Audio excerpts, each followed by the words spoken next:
Should he and his team try to seek an immediate rematch? No. Hey, with all due respect, DDP need to probably go to a different weight class.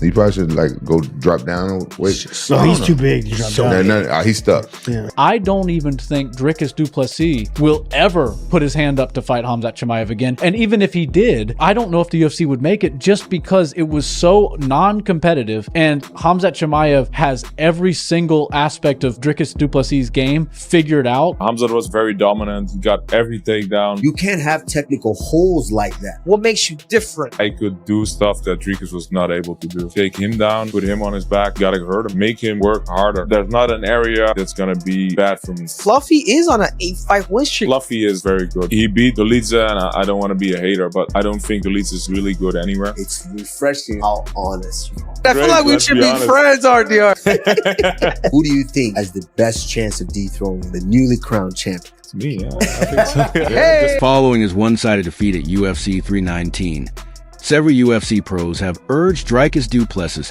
to steer clear of a rematch with Khamzat Chimaev and instead consider moving to a different weight class. Meanwhile, Dana White has revealed another power-packed fight card set for October, instantly sending fans into a frenzy. On top of that, Khamzat Chimaev is expected to discover his next challenger from the winners of Mavul versus Kaio or Ardar versus Fluffy, making the stakes even higher.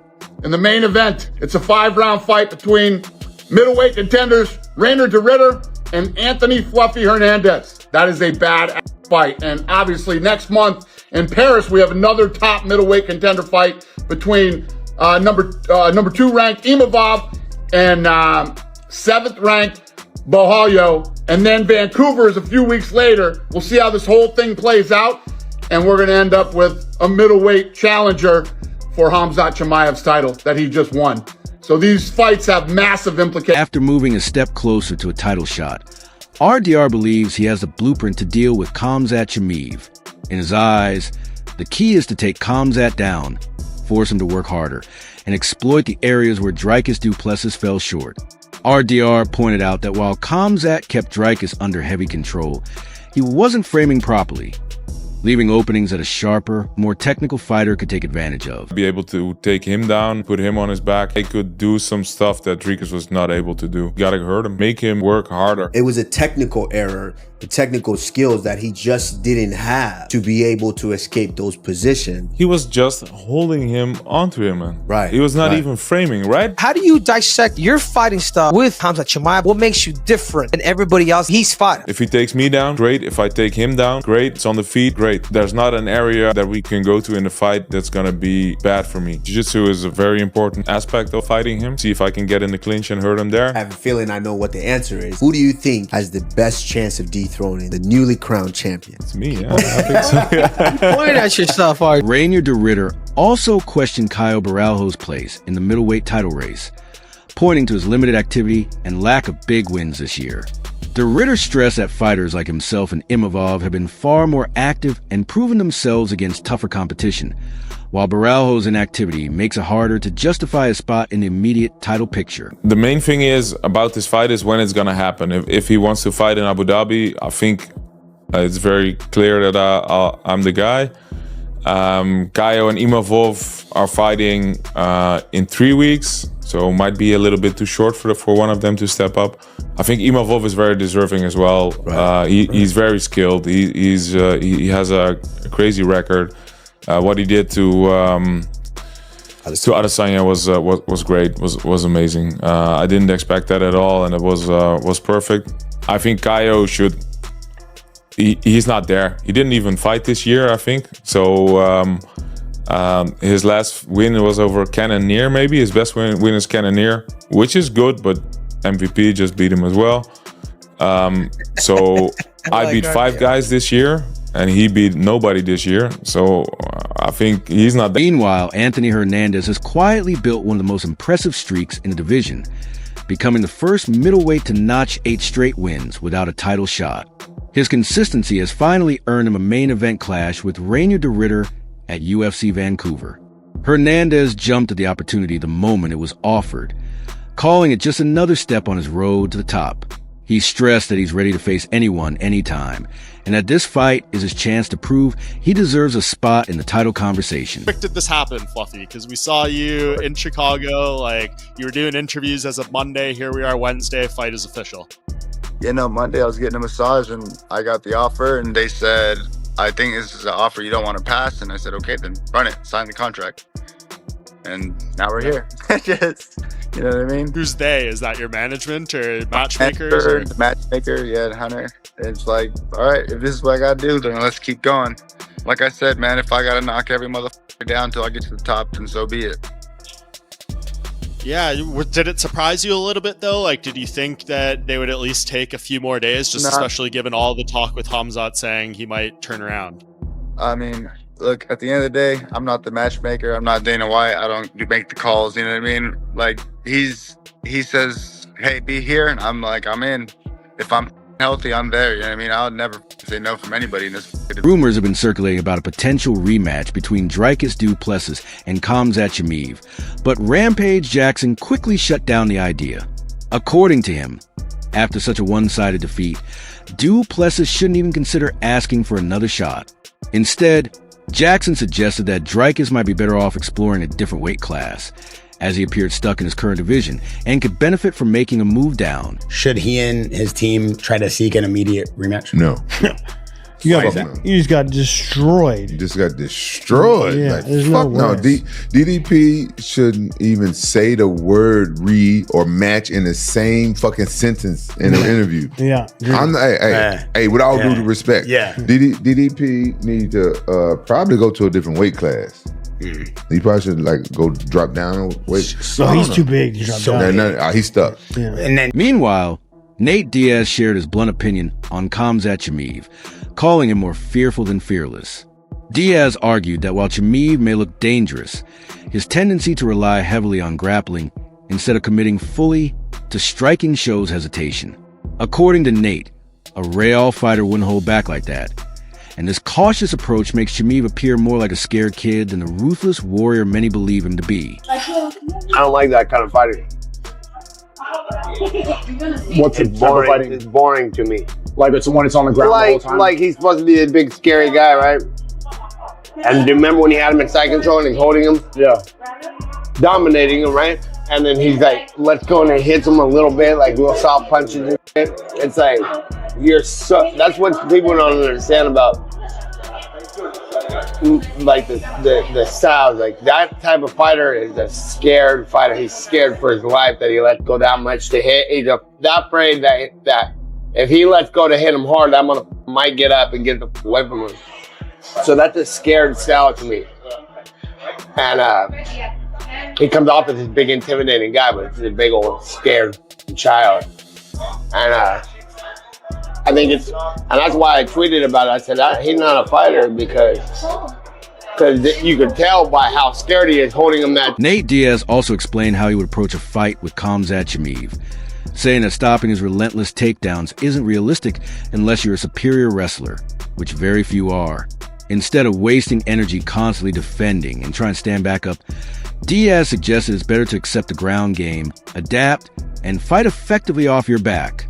In his view, battling takedowns endlessly only leads to fatigue and losing on points, while smarter strategy is learning to survive, adjust, and make the most of positions on the mat. If you were Dricus, how would you have defended all those takedowns? Well, you have to be either better than him at that, which he's not getting on top and stuff, or you have to like when I was gonna fight him, they were like, I had 5 years ago. The wrestlers coming up to me like Henry Cejudo and people coming up there, just don't let him take it down. And I'm like, no, I'm going out there to go to the ground. You think I'm gonna sit there and try to defend the takedown the whole time? Yeah. And then defend, get up until you're too tired, until you get your back taking a choke like Poirier did and Gaethje. It's like, no, you don't fight like that. You learn how to fight from your back, and you're gonna lose the decision anyway. So learn how to fight there. Nate Diaz went on to describe how he'd deal with Khamzat Chimaev, saying his plan would be to pull him into a tight closed guard and keep the pressure constant from underneath. He explained that instead of wasting energy trying to scramble back to his feet, he would focus on attacking non-stop with submissions, ground strikes, and steady control, turning the bottom position into a weapon. For Nate, The idea is to make it exhausting and dangerous for Khamzat to escape while conserving his own energy and looking for chances to either inflict damage or lock and finish. Get him in front of you, put him in your close guard, and beat the f out of him and finish him. You're gonna make my life a living in hell trying to get up, then I'm just not gonna try to get up. I'm gonna beat the f out of you from my back and lose the decision or take you out somehow by brutally damaging your whole grill, catching you in your choke, flipping you over, and you up. And that's what I'm saying. I'm not going to be an athlete back with you because you already obviously got that part covered. That's how he got there. You know what I'm saying? Yeah. So I put him in front of me, put him in a closed guard, and beat the shit out of him. Like, I didn't plan on getting up when I fought Khamzat. I'm like, let's go to the ground. I did Gracie Jiu-Jitsu. I'm a black belt for years.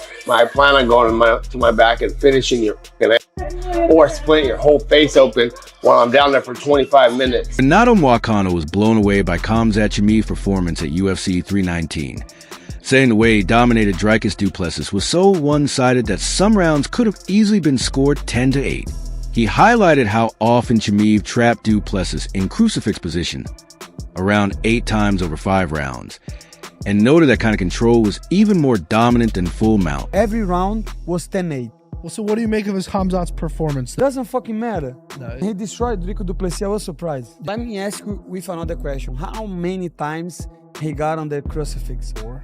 More than that. Brother. 8 or 10? I don't know. In a 5-round fight, get the guy 8 times on the crucifix? Yeah. That's unbelievable. Because to me, crucifix is worse than the mount. TJ Dillashaw praised Khamzat Chimaev's gas tank after the fight with Dricus Du Plessis, noting that many thought Chimaev would have to score a quick finish, but instead he controlled the bout with ease. He pointed out how Chimaev secured a crucifix position in less than a minute and maintained dominance throughout, calling the display incredible and admiring the effortless execution. Look at that cardio, boys. Unbelievable. The cardio was sick. I didn't watch it live. I watched it the day after because I was at the Sprouts convention. And when I saw that it was a 5-round, insanely unanimous decision, I just knew it's like, let's fucking go, right? Like, everyone thought the only way he was going to win was by finishing him. He went out there and just put on an absolute clinic. I was surprised with how easy he made it look. I know he was good.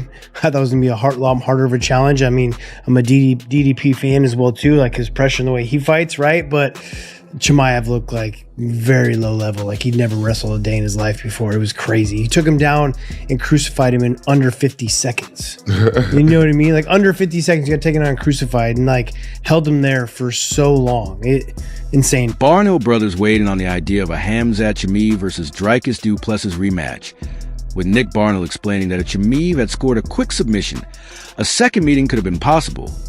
But after such a lopsided fight, he doubts Du Plessis would even want it.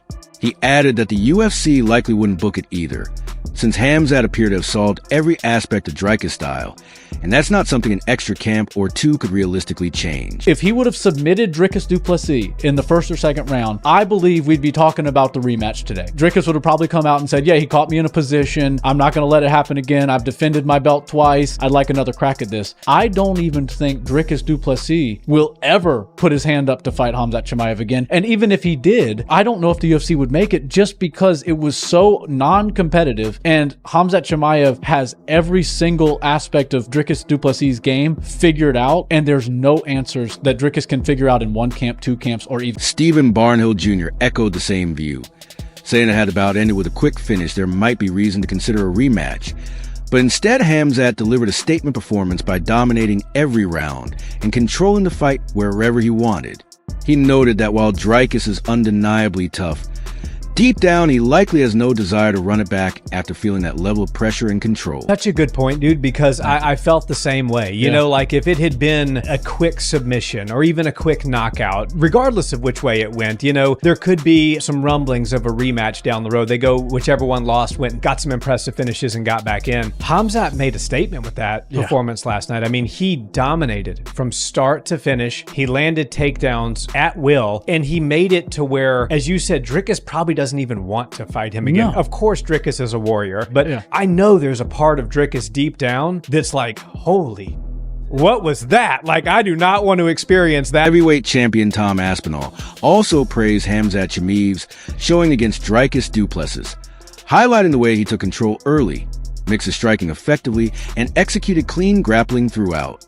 He described it as a near-flawless performance, recognizing Khamzat as the rightful new middleweight king, while also giving Du Plessis credit for his toughness and refusal to quit. To be honest, I've been thinking that this is going to be the fight of the year, so we'll see how that goes. Took him down straight away on the low double.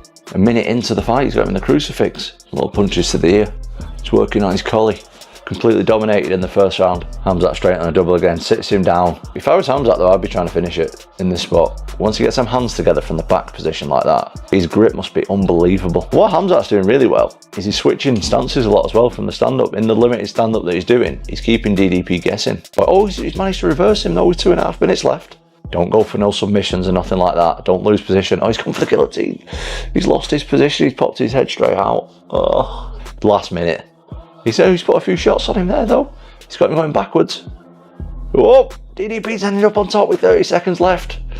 I don't think he'll have enough time to do much damage, but that's it. So a complete shutout for Khamzat Chimaev, new champion at middleweight.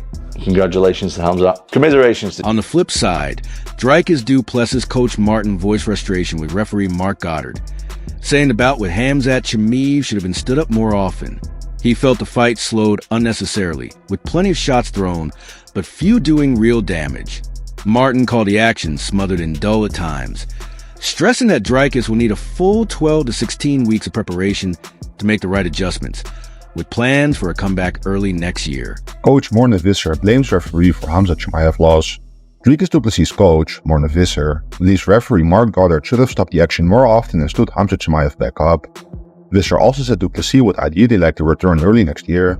The refs should have just made that fight a lot more live, or a little bit more live. Khamzat landing like 570 shots or 550 shots, and only 37 of them were significant. I think when shit goes that slow for 20 seconds, first warning, second warning, 5 seconds later, third, 5 seconds later, stand the fight up, man. That fight was smothered with boringness. I need 12 to 16 weeks to sort this problem out. So we'll be back early next. Meanwhile, veteran referee Herb Dean came to Mark Goddard's defense over his handling of the Khamzat Chimaev fight, noting that the stand-ups were reasonable even though Khamzat controlled every round. Dean stressed that mixed martial arts isn't about simply holding a position, but about pushing for a finish, and referees must ensure the action keeps moving. At the same time, he clarified that Khamzat was not stalling or avoiding engagement. Mark Goddard stood them up a couple times. Would you have done the same thing in the fight? I don't think there was anything wrong with his stand-ups. Khamzat dominated the fight round, but I think, and it's, this is an ongoing conversation that everyone in the stakeholders and everyone in the sport has, but what do we want this sport to look like? Do we want people to achieve a dominant position, which if you're not using it to beat your opponent, could almost be looked at as a hiding place, as a place to burn time? And I'm never going to accuse Khamzat of hiding, because, the man's a... Herb Dean further explained that when a fighter is locked in a low chest-to-chest control, it limits the ability to throw meaningful strikes.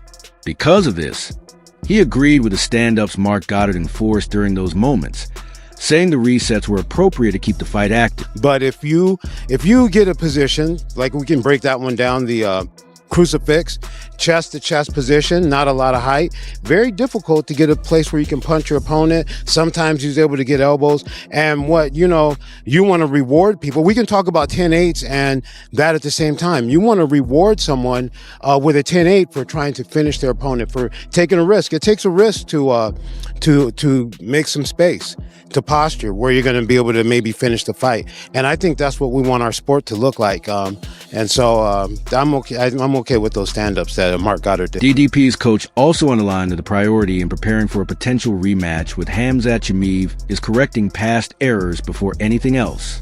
He admitted the plan may seem straightforward: defend takedowns, regain position, and counter with damage, but acknowledged that Khamzat's wrestling has reached another level, making the task far tougher. Even so, he insisted that focusing on these adjustments now is key to returning stronger and giving themselves the best chance to win next time. People are saying RDR is the next fight for you guys. You wouldn't be interested in a potential contender if you had to fight a contender next? Look, I'll rather, I'll be honest with you, instead of spending time to prepare for going to another fight camp to prepare for RDR, I would rather spend that time to fix the problem that we've got and then go into a camp. So I won't just take a fight because fights are available. I want to fix this problem because we're going to face Khamzat and I want to destroy him this time. And I know it sounds easy, man. It sounds so easy. If you can just get that guy not to take you down, or stuff his takedowns and stand back up and just punish him. But he also picked up his wrestling game. So no RDR for us right now. Now I'll rather spend the time in fixing this. Coach Moore and Visor made it clear that Dricus Du Plessis is determined to reclaim his title, regardless of the obstacles. While some critics may mock him or say he was exposed, Visor insists that both he and his fighter are relentless and willing to do whatever it takes to get the belt back in their very next fight. He added that fans who only prefer easy or predictable matchups don't truly understand competition, and he believes Du Plessis will silence doubters by shocking everyone when he regains the championship. Watch this space, guys. You've just maybe met the worst losers ever in your life. Me and Dricus. And I'm not sleeping until we've got that belt back. I know everybody's laughing and say, yeah, Dricus was exposed. I'm a bad loser. Dricus is a bad loser. It's going to take whatever it takes for us to get that belt back ASAP. It's not going to be a long story. One fight and the belt. That's us back in the belt. So to all those naysayers and all the guys who support blanket style MMA, blanket wrestling, we in the real fight game, and we'll be back again and surprise you with just taking that belt back. Former champion Khamzat Usman criticized Dricus Du Plessis and his team for underestimating Khamzat Chimaev, arguing that their downfall came from overlooking his strongest weapon. Usman explained that their confidence turned into complacency as they dismissed the idea that Chimaev could control the fight with one dominant skill. He emphasized that this ability is among the most powerful tools in MMA, and failing to respect it is exactly what leads fighters to defeat. And even in the lead up I felt that, I don't want to say Dricus was too overconfident. I felt that even the team, with the way that they were talking, with the way that they were kind of the lack of respect for Khamzat, like, oh yeah, you can't come beat us with just one skill. You think you're just going to beat us with one skill? That's a pretty damn important skill. You know, it's a big one to overlook. It is. And Khamzat Usman believes Dricus Du Plessis' team badly underestimated Khamzat Chimaev and paid the price. He explained that they assumed surviving one round would be enough. But against Chimaev, you have to endure all 5, which they simply couldn't. Usman pointed out how Du Plessis spent 3 rounds stuck in a cross-chest control position with no answers, exposing the clear stylistic gaps and proving just how unprepared his camp truly was. They kind of overlooked, they didn't take it that serious. They felt, okay, if we survive one, we're good. But you got to survive 1, 2, 3, 4, 5, and you just couldn't do it. I mean, he was crucified, I think 3 out of the 5 rounds. Crucified and had no answer for it. Like it was almost like, I don't know how to get out of here. You know, it really was a big differential in Khamzat Usman also reflected on the fight, admitting that Khamzat Chimaev manages energy flawlessly and could have finished Du Plessis before the 3rd round if he had pressed harder. He explained that chasing an early stoppage can sometimes backfire, leaving a fighter drained and less effective in the later rounds. But Khamzat showed patience and control by pacing himself wisely. And even watching that, Khamzat made a lot of mistakes that I think would have got him that finish before that 3rd round. You know, he got to a position where it was just kind of so easy. It was almost him controlling himself. He had to control his own emotions. He had to control his gas tank, because that's not easy to dominate a guy like that. And everything is working because in your mind, you're wanting resistance. Resistance is how you gauge how much output I need to put out, you know? But if everything is going right, you can't gauge how much output to put out. You're just like, Maybe you might try to finish in that first round, then you get up second round, you're like, whoa, I can't even lift my arms. Why am I so tired? So Khamzat did That's all for today's breakdown. We'd love to hear your thoughts on the fight in the comments below. Don't forget to hit the subscribe button and stay tuned for more updates, analysis, and coverage of the biggest upcoming UFC matchups.